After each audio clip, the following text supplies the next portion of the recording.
Alright guys, hope everything's well in your world. Today I just want to do a quick reaction of Matthew McConaughey on Lex Friedman. This particular clip is going to be based on Matthew McConaughey finding God. And the reason why I pointed this one out in particular is because I wanted to explore and navigate the relationship we now have with God, or a godly entity in this day and age. Not particularly for any religious prerogative itself, but definitely very curious to see what Matthew would have to say, being that I just skimmed over this one today. So I thought it'd be cool to explore it with you, and I'm curious how you find God in your lives and what that even means to you in the first place. So let's just dive in and check it out. What do you say? You starred in True Detective, which I think explores some darker aspects of human nature. What did you take I haven't from even that, seen True Detective, to be honest. that role, that experience, philosophically, psychologically? The freedom of being on an island. Yeah, you gotta love being on an island in the first place. He was such a singular character and of a singular mind. And as you know, it wasn't a dance party up there in his mind. It was some heavy stuff. But also existentially for him, always like,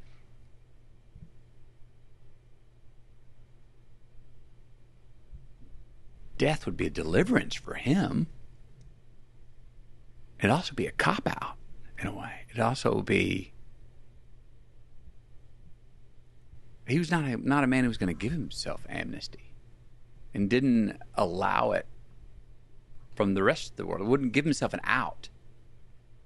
And while living in his head and heart and spirit was more of a hell than arguably dying, there was no alternative. That's not negotiable for that man. And that's why he was that's why he was the best detective that ever walked the earth. That's why he was such a superhero in a way, to have that singular. You don't go, oh, I wish I was him. No, but you go like, wow, that constitution, that clarity of identity.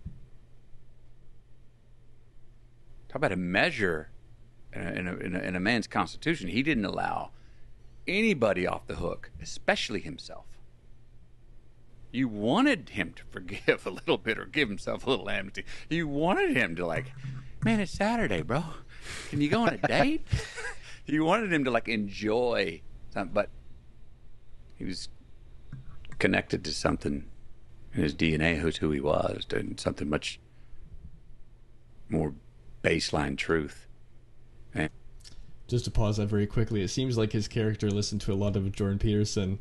If he was around during his film days, that would have been hilarious. But forgive me for being clueless here, because I really have not seen the movie. Now I'm a little bit more curious about to find out what it is. But let's start to navigate and explore exactly what it means to have that singular mindset or that singular focus, and just bypass all the defilements and tackle God directly and see what he has to say in your life, and how prevalent he might be because of that singular focus, because you don't give yourself any days off, so to speak.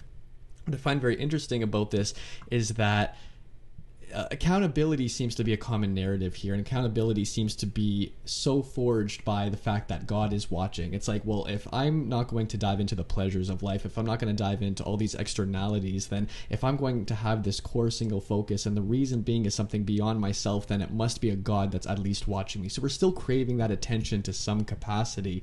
And I'm very interested to know, let's say if I were in the mind of this character that was in True Detective that Matthew had played, if this was something that was inherent within him, or if this is something he had to cultivate over time, that he had to convince himself of.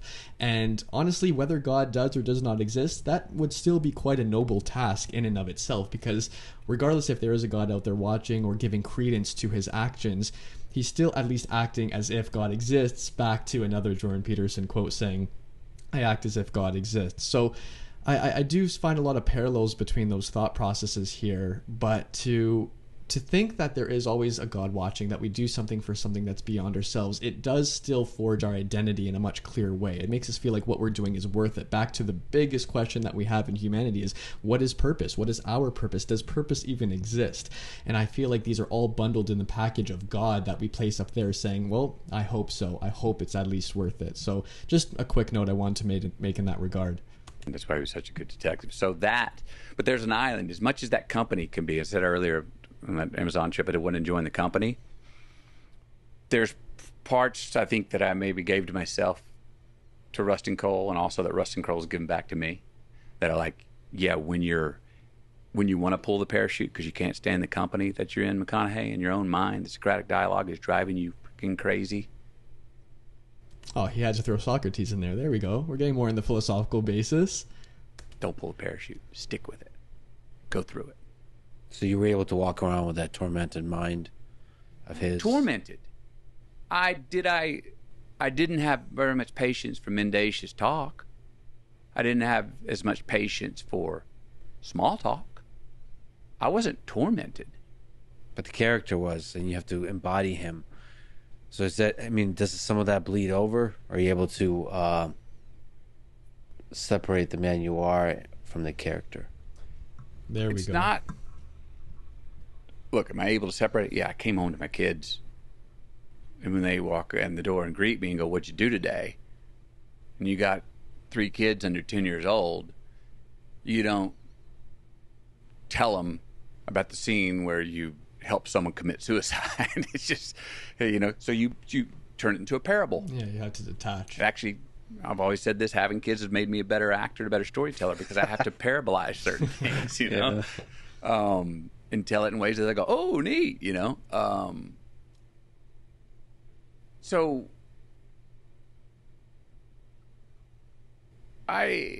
did I bring it home? I didn't bring torment. Did I bring introspection into my life? This characters for me, and I think this is true for a lot of actors and actresses, it's not a separation. If I've got, we each have everyone else in us. It's just diving into Rustin Cole, knowing where his mind and heart is from the hand of Nick Pizzolatto, who wrote the character and wrote the whole series. Understanding, number one, what the hell am I saying? What's he talking about? Then going deeper into that, well, if this person really believes that, what does that say about how they move? Then I'm going all of a sudden, well, who is that in me? What part of my left brain is locked into that? What part of my reptilian brain is whoosh, latched onto that? Wherever this other stuff is non-negotiable. Then I just live in that, and I always call it like a '70s equalizer. Remember the old Marantz equalizers? You move up your 500 HKZ, you move up your 60, you just rebalance the equalizer, and we all have. So it's just going to those parts of me where I'll turn up the volume, some parts of the bass, the treble on the equalizer, and turn down other parts of myself. And I'll just to summarize quickly, it seems like where he's going here is that he's playing a role through this other character in True Detective, and in the introspection that was required to further understand why that character would act the way it would, or why that character had thought in a certain manner, it seems to be that's what he then took home, is understanding how to apply that same process and those same questions to his own life, right? Which is very interesting, because when we look at the movies, we see this dichotomy between entertainment and then the real world, which of course there is a dichotomy, but to some extent, we're all playing some sort of role, even if it's the role of ourselves at the end of the day. So to be able to embody another character, another being of some sort, and be able to say, okay, now I'm going to take something as part of me that wasn't already there, shows that there is some realness to the character, even if it wasn't actualized in our day-to-day world. And as Matthew had mentioned here, we're parts of everyone that's around us, right? So it begs the question back to identity. This is very Nietzschean, as well as like, really, who are you at the end of the day? And maybe who we really are is a fragment of the people that are around us, and maybe that's why we seek identity. We seek a sense of self. Our ego tries to attach ourselves so intensely because we don't even know what we are at the end of the day.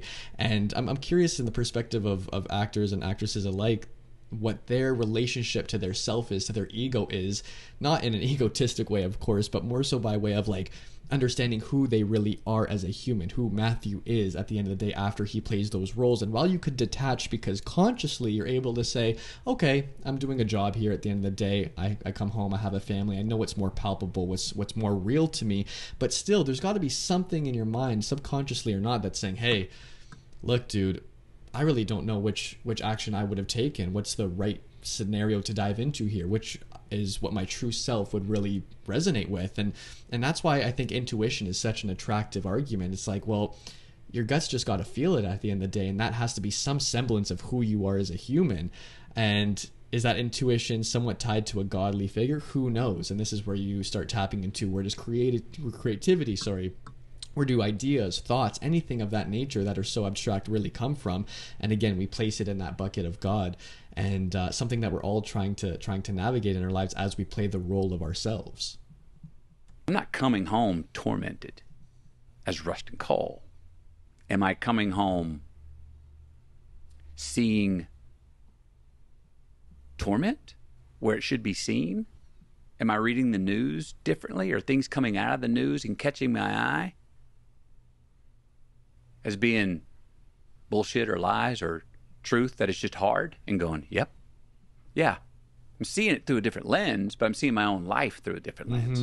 Yeah, that makes sense. A lens that was opened up, and an aperture that was opened up through Rustin Cole. I mean, the process of being an actor, an actress, I guess, is a really interesting way to be a philosopher of human nature. Yeah, I mean, it's an incredible. Really in it. Guys, they're speaking our language. They're diving right into the philosophy without me even having to initiate that. So this is good news. Dive into the humanities and all the ologies and philosophy. And as I said, going to as I opened up that question, like that being on an island is a vacation. I am also conscious for 5 months when I'm playing Rustin Cole that this is an interesting fact. I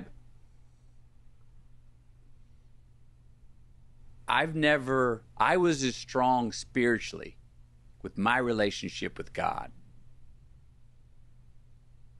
when I did True Detective as I've ever been. See? Why is that? Okay? Which you would say, wait a minute. In some ways, those are antonyms. No, but I pretty safely can say that my own strength of spirit in my own personal life, Matthew's lifetime, gave me the confidence to go further away,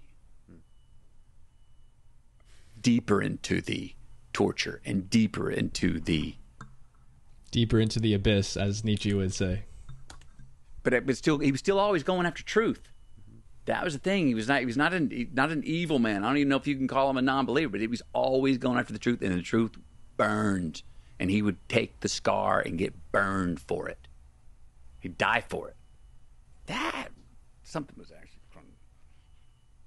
biblical about that, And what's so cool about that is he was able to use his character as a proxy for diving into the abyss, because he knew he was going to be okay. It wasn't actually him, so he was able to cultivate some sort of safety net, being like, I can torment myself. I can go into the burrow of insanity almost, and torture of anything of that nature that's just devastating to him or his character, and know he's going to come out okay out of it. So it was the confidence he had in knowing, like, I'm still going to be me at the end of the day. I'm not going to lose myself in this because I'm just playing a role. So how could we take that thought process and those actions into our day-to-day lives, where we know we can take smart risks, where we know we can step outside of that comfort zone, where we know that we're able to explore waters, metaphorical waters, that we wouldn't have traversed before because we think it's going to absolutely wreck us. These could be aspects by way of relationships, business ventures, adventures, anything that you do in your life that really is not to your typical day-to-day,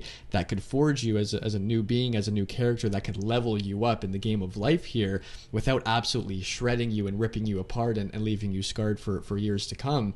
And it feels like he was able to get a little taste of that, and knowing he was able to just reap the benefits in his real day-to-day life, which is so fascinating. Because to me, I think that would be an unexpected consequence of diving into a role. And do you find that odd, though, that God was the pronounced element of his life that he ended up looking up to? I think it's because you start to recognize yourself beyond yourself, if that makes sense. And I, of course, don't have those answers, but I feel like we tend to give anything ethereal. We tend to give anything that isn't so clear in front of us the answer of God. And I'm not sure if that means that there's a God that's always there watching us, but instead God may represent the capacity for something else to be out there that's constructing our life, that's giving us our power, that's giving us our ability to be who we are and who we can be as humans and as humanity can be in the future, because God represents potential as well, our potential, if God is already fully actualized. So it's very odd. It's definitely interesting. I can't say that I've had too many experiences in my personal life where I've been like, wow, thrown into the abyss and knowing I was going to be completely okay and then only taking the benefits out of it. I don't think that's real for us at all. So what is our level of risk that we're willing to take, right? I think that's the biggest question, and you don't know until you take that risk, and that's where you got to take the leap, as Kierkegaard may ask you to do, especially in a religious context. So that'll be it for us today, though. Just wanted to do a quick one. Let me know what you guys think, and what's God like in your world? What's the affinity you have to any religious figure, for that matter? And I'm curious. It's interesting to see, because as Nietzsche had mentioned, now that I've referred to him a couple times in this episode here, God is dead, but maybe he isn't, and maybe God has morphed over the ages and been more of a reflection of who we are than us trying to be a reflection of what God is. So who knows? Well, until next time, we'll see you soon. Let me know if there's anyone else you'd like me to react to. I'm having a lot of fun with these, and we'll chat soon. Have a great one.